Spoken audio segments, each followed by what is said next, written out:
हमारा अगला वर्ड है रैफल। ये ना नाउन और वर्ब दोनों तरह से यूज होता है। इसका मतलब है एक ऐसा कॉन्टेस्ट या कंपटीशन जिसमें लोग प्राइज जीतने के लिए टिकट्स खरीदते हैं। बिल्कुल एक लॉटरी की तरह, जहां सब कुछ किस्मत का खेल होता है। तो चलिए, इसको और आसान बनाने के लिए कुछ एग्जाम्पल सेंटेंसेस देखते हैं।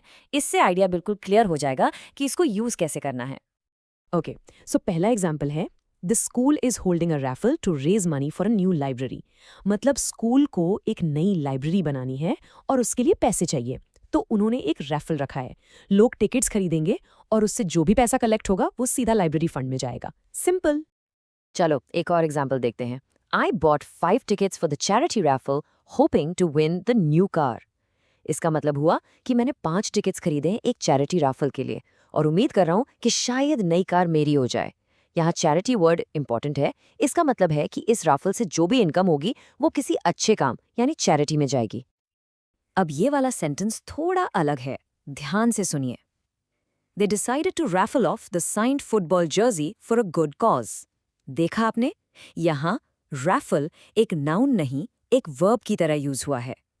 टू रैफल ऑफ का मतलब है किसी चीज का रैफल करना।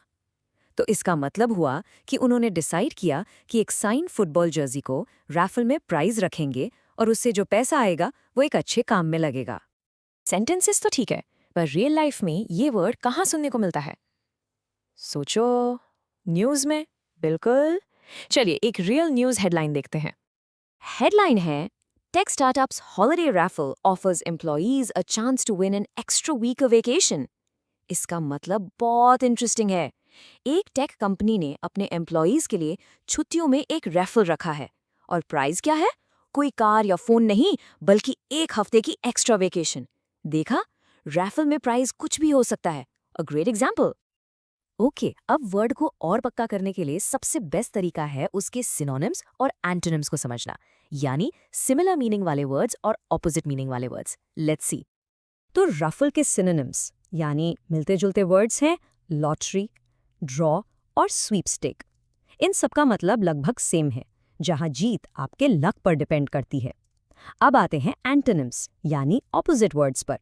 वो हैं परचेज, सर्टेनिटी और गारंटी। अब ये ऑपोजिट क्यों है? सोचो, जब आप कुछ परचेज करते हो यानी खरीदते हो, तो आपको वो चीज़ मिलती ही मिलती है। एक सर्टेनिटी होती है, गारंटी होती है। लेकिन रैफल में कोई गारंटी नहीं, इसीलिए ये इसके बिल्कुल उल्टे हैं। बस आज के लिए इतना ही। मिलते हैं नेक्स्ट वीडियो में। Happy learning. Bye bye.